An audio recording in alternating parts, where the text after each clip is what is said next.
Alright, I'll post the link in the chat. And you guys, let me know when you're finished. You can like share your results if you want, or if you don't want to, you can just keep it to yourself. But I'm going to put a scale of like the different biases on screen right now. So yeah. And then afterwards, when you guys are done, I'll give you guys like 5 or 10 minutes. We can go through what all of these mean.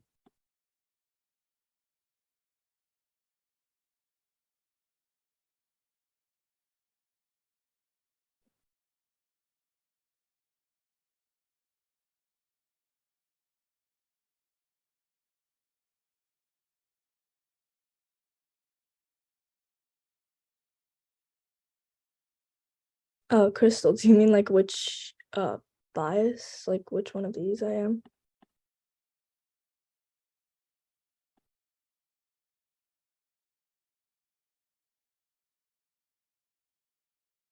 Oh, I prefer not to say. You guys have a choice of saying or not saying too, so I prefer not to say.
Okay, now that someone's done, let's start reviewing what all of these mean.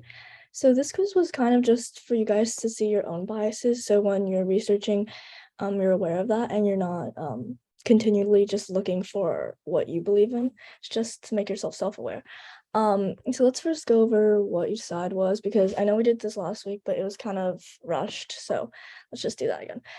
So for the liberals or the Democrats or the left wing, they believe that they're in favor of abortion and they call themselves pro-choice. And then the conservatives or Republicans or right wing consider themselves a pro-life and they're against abortion. For guns, the liberals are pro-gun control. So they want stricter gun laws, and then the conservatives want looser gun laws, aka pro-gun rights. And then for crime, hold on, there's someone in the waiting room. For crime, Democrats believe that it's a social issue, and they believe in defendants' rights, and conservatives believe the solution to crime is tougher policing or tougher laws. For taxes, the left is generally okay with it, especially on the rich, while the conservatives are not okay with it. And then similarly with spending, the Democrats are okay with spending, especially if it's for social programs, but for the conservatives, they're not okay with spending except for on the military, and we'll get into that in a second. And oh wait, sorry, I forgot to resume the share. Okay. Thanks for telling me. This was the chart I was talking about. Take a second to take it in, I guess, since you guys can see it before. But what was I? Regulation, in terms of like trade or just general regulation. The Democrats are typically in favor of regulation while the conservatives are against it. The military, like I was saying, the Democrats favor just like a basic military. They don't value military as much, while the conservatives want a strong, muscular military, which is why they're okay with spending a lot of money and funding it. For LGBTQIA plus rights, the liberals are in favor of expanding rights and the conservatives are in favor of restricting rights. Now that we have that over with, we're going to do this. Okay, good to know. Yes, Philip, sorry. Well, so about like the LGBTQ rights thing, I mean, it's pretty much like for all rights, pretty much. So liberals tend to want like equal rights for everybody, while conservatives try to keep it Yeah, um so we're gonna get limited. to that in this chart kind of thing where it shows like each side's views. You will see that the liberals are typically more diverse, while conservatives are typically more like one demographic, and we'll see that right now. So if you got faith and flag conservatives, that means most people who agree with you are highly religious, overwhelmingly white and older than other typology groups. They're intensely conservative in all realms, so they agree with most of this column, including social and economic issues. They're very politically engaged and deeply loyal to Donald Trump. And this bar is just showing the percentage of people who oh wait, this is the wrong one, sorry guys. Showing the people who approve of Biden and who disapprove. So obviously if they support Trump, they're mostly going to disapprove. Okay, next we have committed conservatives. They're overwhelmingly Republican. They hold pro-business views and have favorable attitudes. Let me check the chat. Okay. They favor limited government, so most of the times conservatives want a smaller government, while liberals want a bigger government. They're more moderate on immigration than other Grand Old Party groups, financially secure and highly educated. Okay, next. The populist right. They're critical of many institutions, especially big businesses and government. They're overwhelmingly white and less educated. They hold negative views of immigration and favor restrictive immigration. And predictively, most of them disapprove of Biden. They generally hold conservative views on government, business, and gender issues. Yet they also hold more moderate stances on social issues, and they are less restrictive position on immigration. And because they're less extreme on the scale, some of them do agree and approve of Biden.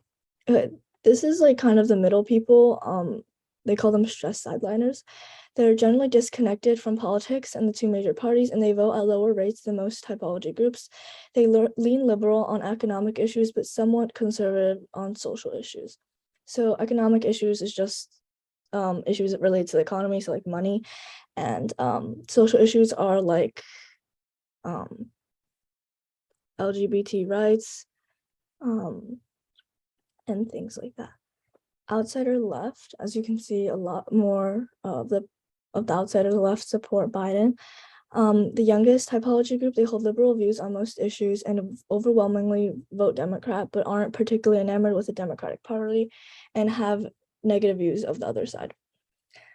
If you've got Democratic mainstays, they're committed to the Democratic Party, and they're the oldest Democratic-oriented group among the most racially and ethnically diverse overall, favor an expanded role for government, but are somewhat less liberal on immigration and foreign policy. Establishment liberals are well-educated and racially diverse. They are among the strongest supporters of Joe Biden and the Democratic Party. They are liberal on nearly all issues, but are less likely to favor sweeping changes than the progressive left, and they're more supportive of political compromise than other Democratic groups. And then lastly, the progressive left. Among the most politically engaged groups, they hold overwhelmingly liberal views across a wide range of issues. They're highly educated and majorly white, support far-reaching changes to address racial injustice, expand the social safety net. So something you guys may have noticed is the most extreme on both ends. They're overwhelmingly white and older. Well, for the Democrats, they're mostly white, but over here, oh wait, it doesn't say their age, but there are some patterns you guys may have noticed on each side, and you'll see that in these sections. So this one was Biden approval, so this bar shows the Biden approval. In terms of government, their opinion on government assistance, so the lighter the color is, the more assistance these people think the government should give. And then the middle color is less assistance, and then the darker color is providing about the right amount of assistance. So as you can see, the more conservative side, so the red ones, think that the government should provide less assistance or around like the right amount of assistance. And then the Democrats tend to, let me go like that tend to lean towards providing more assistance. You could see a large shift between the most extreme left side and the most extreme right side. It's like almost the opposite. US economy, like we were saying before, let's look at the most general one, the US economic system. So the conservatives don't favor powerful interests and are generally fair to most Americans on the most extreme side. And then it flips over here, which is interesting. But it seems like all the Democratic sides unfairly favor powerful interests. So that's that. And then here are social issues.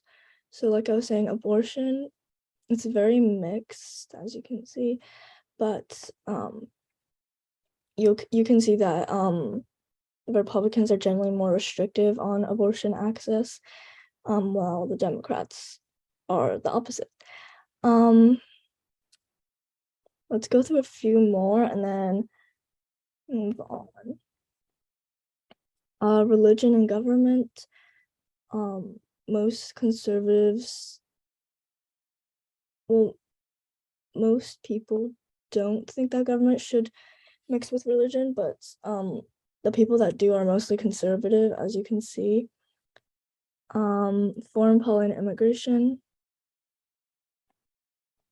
size of America's military, like I was saying,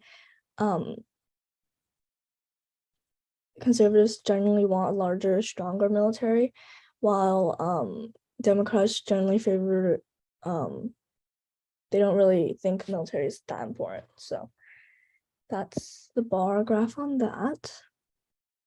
And then demographics, like Philip was saying before, and I was touching on before, generally the Democratic Party is more diverse, and here it'll show that. Age, race, ethnicity. Okay, so you could see most of the conservatives are white, and most in all these categories are white, but the most diversity is leaning away from the most extreme case of conservatives. And education, you could see the darker the color, the less education. So this is kind of mixed for each side. Income. So the darker it is, the more income there is, and this is a toss-up as well. Okay, if you want to look through this more, I can post the link in the chat, but I don't want to spend too much time doing this. Give me a second. Okay, now we're going to move on to a research technique.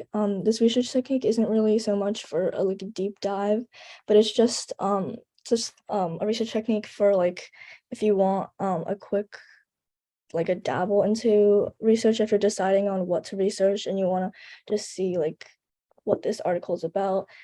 This is a good research technique, but if you're going to deep dive into it, I would not recommend this technique. I cannot stress that enough. Okay, so I did this a while back. It's just like a who, what, where, when, how. You probably have heard of that before.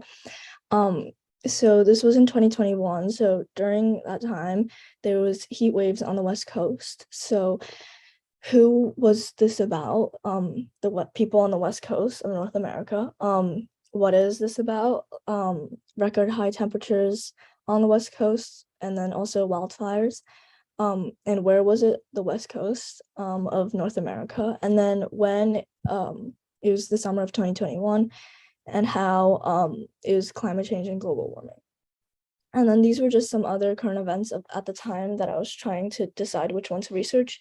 So if you guys are trying to see what to research, this is a good technique, and let's move on. Okay, so I don't know if you guys remember because it was last week, but I was saying how to find a good source. In order to find a good source, you guys should use teacher recommended sites. So I'm gonna recommend you guys some good sources. So first we have OES, which is summarizes court cases. So if you ever need the law or a Supreme Court case in your argument, this is a good site. As you can see, it has all the Supreme Court cases, and they have a general summary of each one. So they have who's going against who was decided by, what dates it was argued and decided. It was a summary, some general facts of the case, the big questions of the case that they were arguing, and then also conclusion / what they decided. And they have the oral argument and the name of the case and all that. And if you want to look more into the Supreme Court, they have all the Supreme Court justices ever, all the way down to James Wilson from 1798. And yeah, I will post everything I mentioned in today's class in Google Classroom after class. So if you guys need any of this, it will be in Google Classroom. Okay, next is Reuters, which you may have remembered from when we were researching what different links and their credibility. This was one of the links. So if you look on the media bias chart, you can barely see it, but it's right in the middle. Almost right in the middle. So it's really unbiased mostly and really reliable because it's pretty high up on the chart, and the higher it is, the more reliable it is. So this is a really good source. And if you do a quick Google search, Reuters reputability, it'll most of the sites will say it's unbiased or it's reliable. And it says here, Reuters was ranked as the second most trusted news source. And they do have a Reuters standard if you click on any of their articles. So if you go all the way to the bottom, they should have here, our standards. So if you click on that, it says that they're not going to pass into the hands of any interest group or faction. So basically, they're not going to be biased towards one specific group. And then here it just says the freedom from bias will be preserved. So again, just trying to stay unbiased. It says Reuters is going to supply unbiased and reliable news to newspapers, news agencies, broadcasters. And then there shall be no effort to expand, develop, and adapt the news and other services of Thomson Reuters so as to maintain its leading position in international news and information business. So Reuters is overall a very good source. Next, we have Procon, which I do have to preface this by saying that it's a summary site, so make sure to cite the original sources from the article. So if you're just starting a debate and you want to have some ideas of like each side's arguments, you could look on Procon, but do not cite Procon. And if you're going to use Procon, make sure to dive deeper. So let's see. Let me just show you what I mean. So let's say you want to debate about homework. Is homework beneficial? So they have a chart here of the pros and cons and the reasons and the arguments, and then they have citations. So that's not a good one, but they have citations here of all their reasons. So if you're going to use one of their arguments, make sure you look into their citations and not the actual site, because you want more primary sources. Okay, next, Pew Research Center. So that was what we used for the political bias quiz. And this is a good source for statistics and raw facts. It is a news source, but let me just show you. If you go on specific articles, you can find some good statistics. Like they have this chart with really good facts, and they have, if you look, roughly 3/4 of veterans in 2021. They have like good statistics, like I said. Next, Brookings. This is just the educational institute. They're also considered a news source, that they have different articles. Next, the New York Times. This one is debatable because if you look on the political bias chart, it's over here. It does lean a little left, but it's one of the most reliable news sources out there. However, not only is it like lean left a little, you also have to like pay for most of their articles. So I wouldn't generally recommend this, but if you can get your hands on a good article, I would use it. Okay, next we have All Sides. Like the name suggests, it quite literally gives you all the sides on an issue. So if you go on abortion, for example, load, it'll show you what the right says, and it'll show you the scale on a scale, like how right or how left or how center it is. it'll show what the left says and it'll show what the center says. So it's all sides, but again, nothing is completely free from bias, so be aware of that, but it is a very good source for that.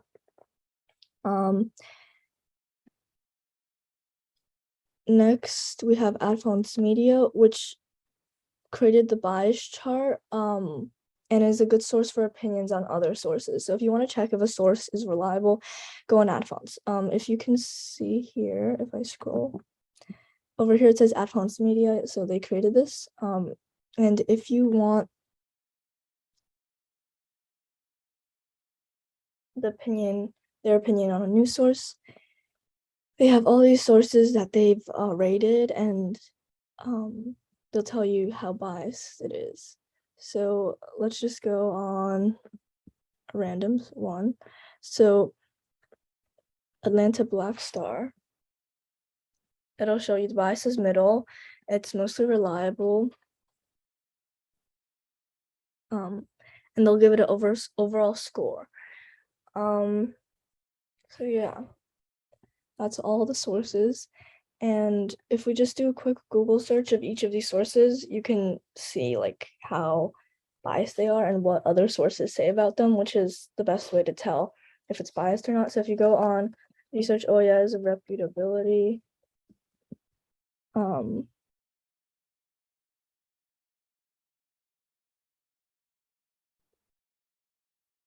and you go on Wikipedia.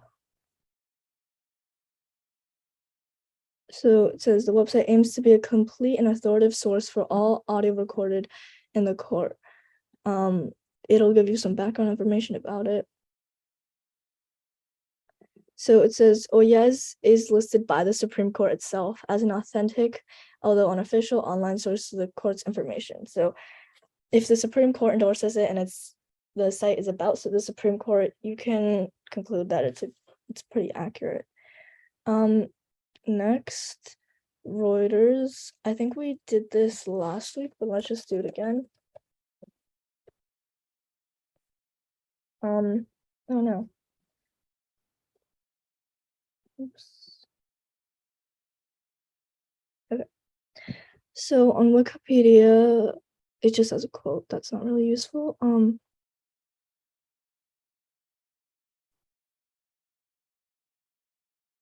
All Sides says it's one of the world's most trusted providers of answers.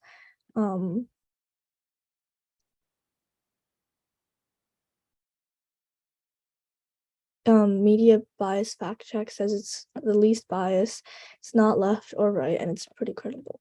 So from our Google search, we can conclude that Reuters is a good and reliable source. Next, Procon. Well, you know what? I'm not going to go through all of these. Let's just move on to what we were supposed to do today, which was speech. We were going to get into our speech unit. So let me pause the screen share. Okay. So obviously, in order to debate, you have to talk. So speech is a really important part of debate, obviously, and an important part to master or practice. Because as we saw through those articles and the bias examinations, your words have an impact, and the message they convey is what others are gonna hear, and you have to make sure that the message they're conveying is up to par with what you're trying to say. And sometimes your words don't align with your thoughts, but you want to make sure you want to like pre-write as much as you can to make sure that you're not like scramble brained and your words have a clear and concise meaning. Especially since there are time limits in debate, you want to make sure your arguments are clear and concise. Okay. That's all I was going to say about that. Now it's time to look at the parts of a speech. So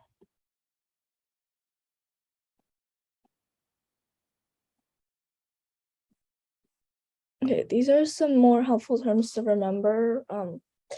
So the scope is how many people are affected. So you could bring that into the argument, like a lot of people are going to be affected by this resolution, so you should do this.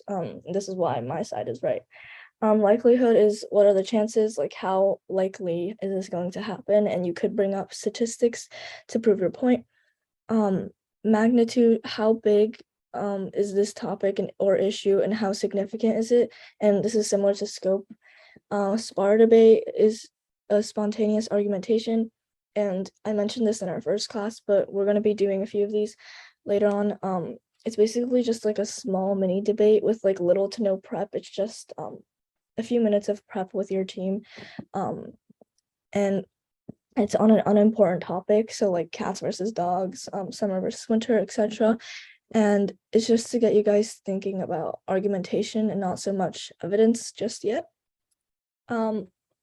Next, contentions is a set of arguments for debate.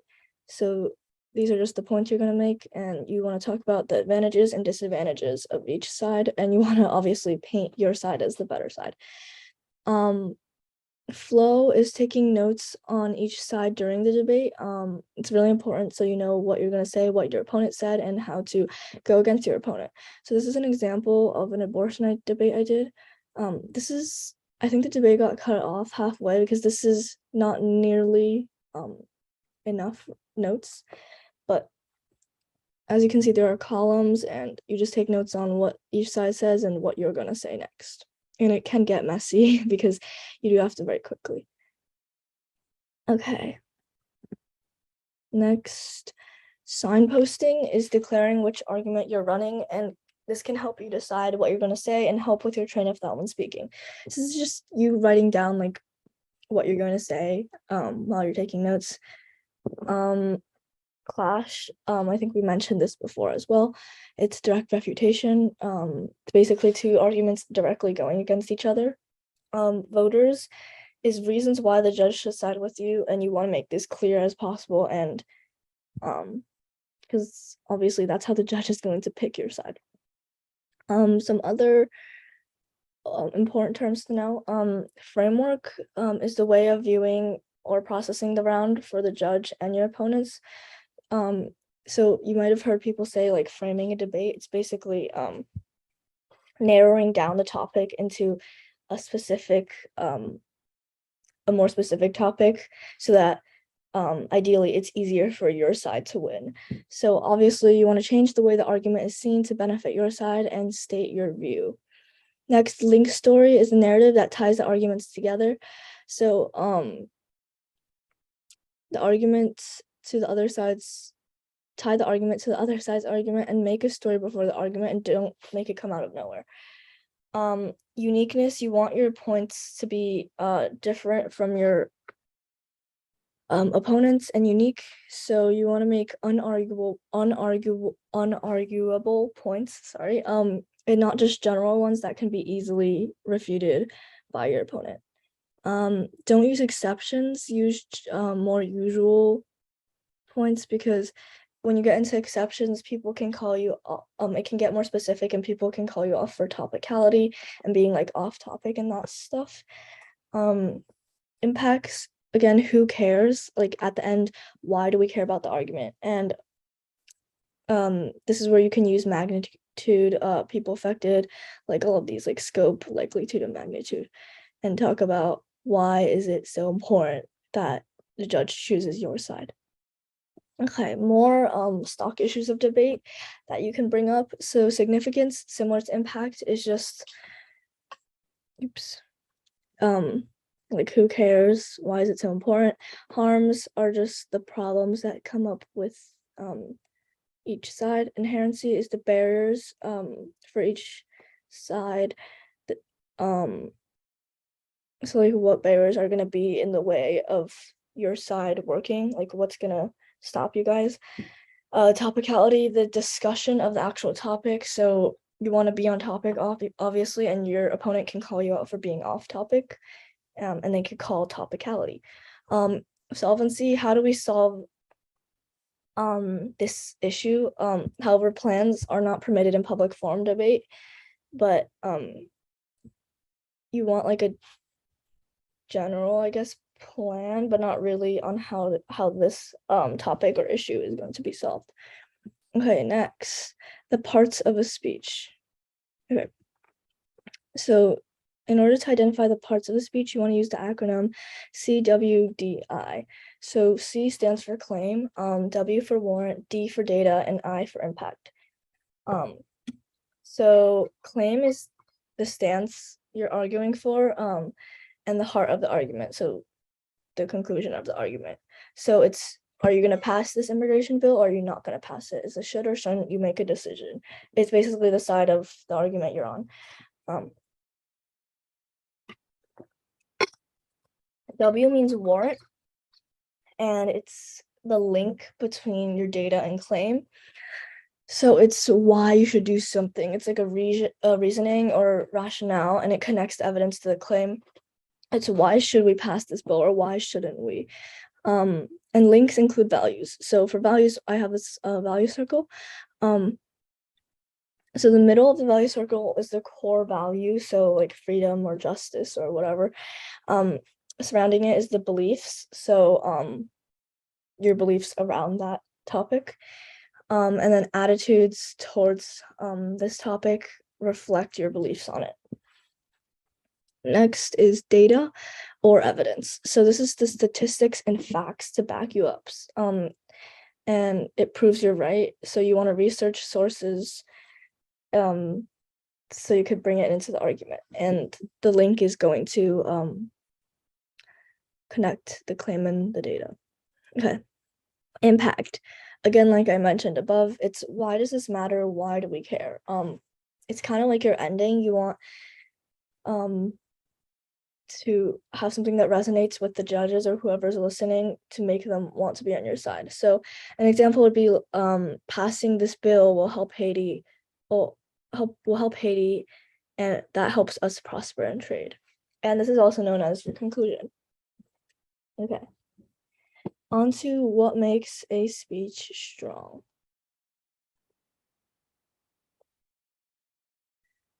So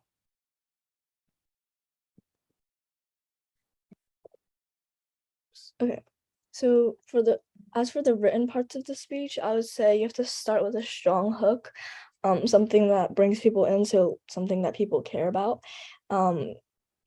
And similarly, you want to end with something that makes the audience question their stance. If they didn't agree with you before, and if they already agree with you before, you want to make them agree with you even more.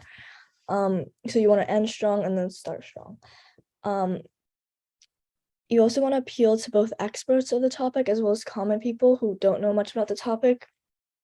So you want more in-depth, like detailed things that only experts would know about the topic, but also you want to make it easily digestible for those who are not experts and don't know much about the topic.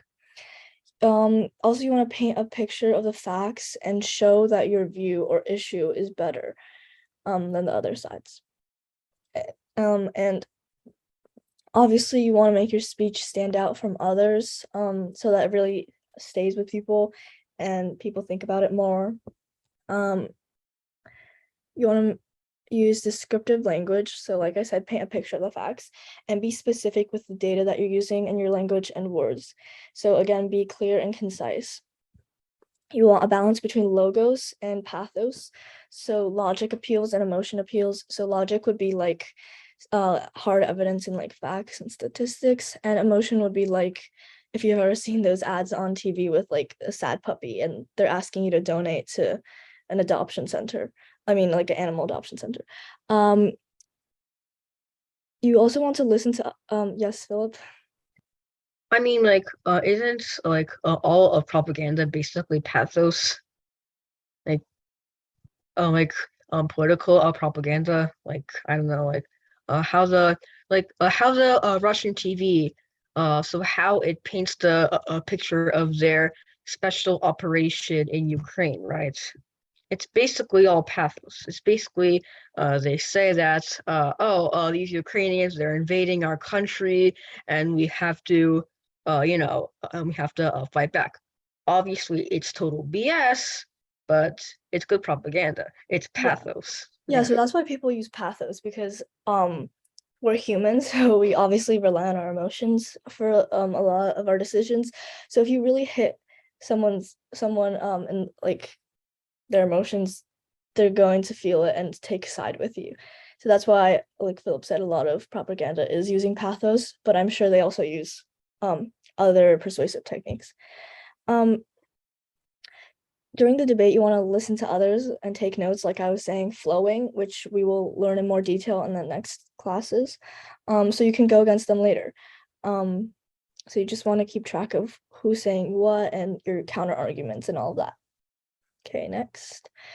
For the speaking parts of a speech, you want to use hand gestures. You don't want your hands just be like still and like at your sides or whatever. And you want to have facial expressions. So you want to show that you're like invested in the speech and you're not just reading off of a paper. You want emphasis of certain words.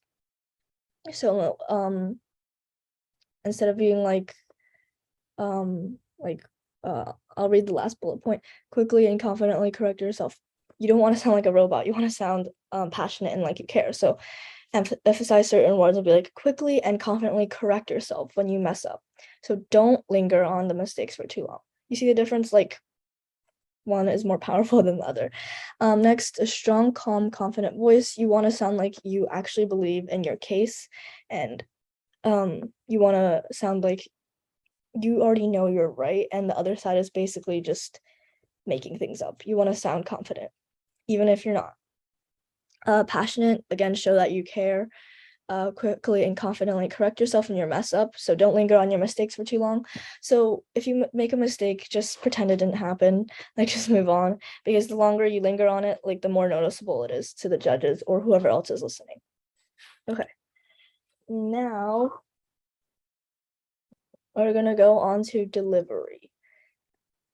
So here there's some general points. Get your point across. Again, be clear and concise. Listen with a critical ear. So listen to what the other side is saying. Back up what you say with evidence.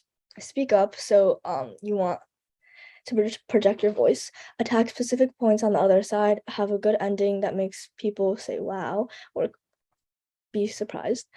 Look into the eyes of the judge. So have eye contact. Don't just look down on your notes or your speech or whatever you have that day. And watch your timing. So from time to time, look over to the timer or the stopwatch or whatever's timing and make sure that you're on time. So you know if you should speed up or slow down or whatever. All right. So I have more on that here. Okay, so delivery. The way you deliver your speech or give your speech matters a lot. So you want to have the following. You want to project your voice. So right now we're on Zoom, so you're probably close to your computer, but in an actual debate where like the audience is like what 20 feet away from you or like 6 feet away from you, you want them to be able to hear you. You don't want just to mumble the whole time. So you want to speak clearly and audibly. Again, watch out for mumbling or rushing or dropping volume at the end of sentences. So I'm definitely guilty of this. If you're reading a sentence, most of the time you get quieter by the end, but you want to keep going and maintain your volume. Also be sure that you pronounce all the words correctly. So speak loud enough to fill the room you're in and enunciate. So in the beginning you might be overdoing it, but to avoid mumbling, you want to like really pronounce all the words clearly. So I'll read the first sentence of projection. Speak clearly and audibly. So that was kind of like dramatic and overdone, but try to aim for a more enunciated speech rather than a more mumbled speech. Obviously, don't do what I did and sound like scary, but you know, enunciate. Oratory slash style. Use your voice to emphasize certain points. So don't sound like a monotone robot the whole time, and use expression. So that just shows that you're involved and invested in the speech and you actually care. Again, on that passion thing. Vary your pace and volume to draw attention to certain words and phrases. So you want to keep a pretty consistent pace, but at some parts, to make it sound like more natural, I guess you will want to speak faster than other times. But again, you don't want to go too fast or too slow, and you don't want to be too quiet or too loud. So it's a fine balance of all these things, which is why it's so hard. Orator, or we already did that. Eye contact, look into the eyes of your audience, especially the judge, and do not read from the notes because that's not really a speech, that's just reading. You want to show that you know what you're talking about. So if you continually read from your notes, you're gonna look like you didn't memorize or read through your speech, and you want to mostly have it memorized, so that you can have good eye contact and seem to like know what you're talking about. Salesmanship, convince the judge that your side is right and believe in your case / persuade the judge that your plan or counterplan will really work.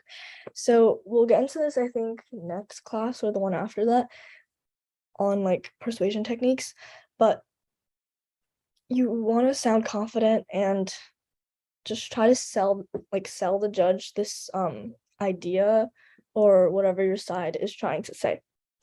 Next, confidence. Again, be confident, appear in control and organize.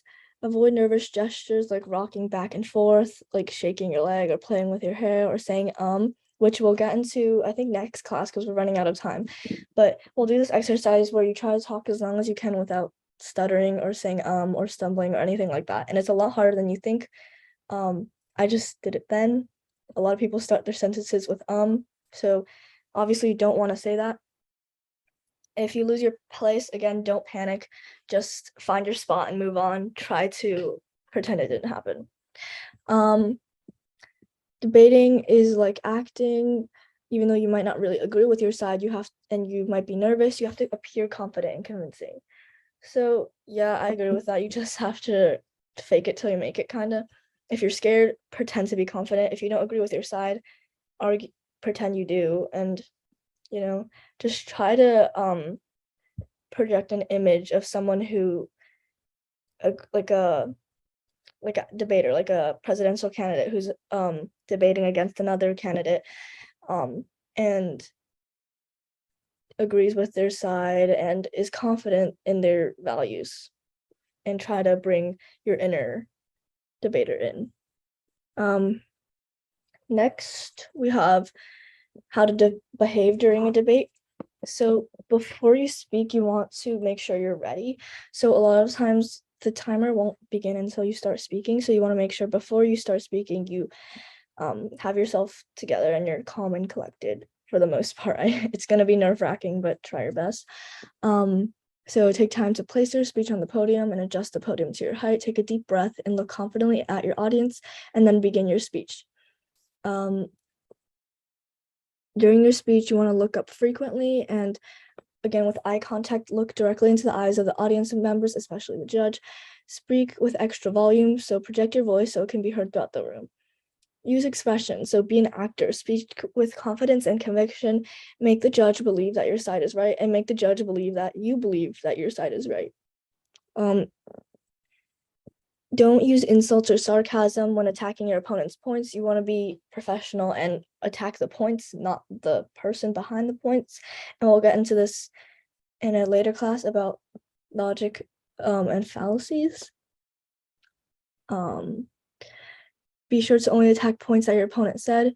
Don't attack points that they didn't say, because you're just bringing up points for that side. If you lose your place, take a deep breath, act calm, and find your spot and keep going, and pretend nothing went wrong. Keep your hands on the podium unless you're gesturing and using hand gestures for emphasis. Have good posture, don't slouch or hang over the podium. Be organized, try your best. It's gonna get messy, but try your best. Keep your papers in order and turn pages quietly and smoothly. If you have long hair, arrange it so it doesn't hang over your eyes on debate day, and keep your legs and feet still, and except for your hands when you're gesturing. After your speech, say thank you as your last 2 words and act confident, even if you think you did bad. Again, with the acting, you want to act as if you believe that you're right and you did good. So don't give it away with a comment or facial expression. Take all your papers back to your seat and speak to your partner only during the recess or whatever time they give you, depending on the format, to speak with your partner. Be careful with your facial expressions and body language when listening to your opponent. You want to be professional and you don't want to give anything away either. So be careful what image of yourself you're giving out. After debate, you want to practice good sportsmanship. Don't be rude to your opponent. Like, just be a good sport. Be proud of your performance, win or lose, because most likely you will have put a lot of time, effort, and energy into researching and creating your speech.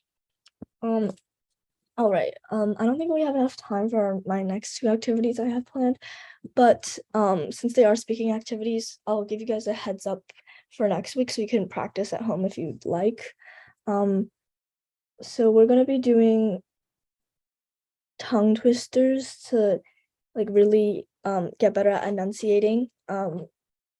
So whoever would like, I'm gonna post the tongue twisters after class, obviously, but whoever would like next class can say a tongue twister and unmute themselves and say it. And then we're also gonna do a exercise like I was saying before, where you try to talk for as long as you can without stumbling, and we can see who can do that for the longest.